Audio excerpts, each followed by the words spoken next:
Fitrat nima ekanligini bilasizmi? Sizga sun'iylik nima ekanligini aytish uchun fitrat haqida so'ylashim kerak. Rasululloh sallallohu alayhi va sallam har bir inson fitratda tug'iladi deganlar. Ya'ni fitrat musulmonlikdir, islomdir, ammo ota-onasi uni boshqa din bilan tarbiyalaydi. Masalan, yahudiy qilib, nasroniy qilib. Bu holni payg'ambarimiz sollallohu alayhi va sallam yangi tug'ilgan hayvon bolasining quloq burni kesilganiga o'xshatganlar. Ya'ni soflikni o'zgartirishadi. Insonning ota-onasi ham uning fitratiga qarshi ishlarni qilishadi.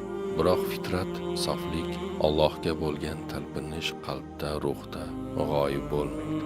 Shuning uchun ilk daf'a Qur'on oyatini eshitib inson titraydi. Namoz o'qishni bilmasa ham sajda qilishga o'zini muhtoj sezadi.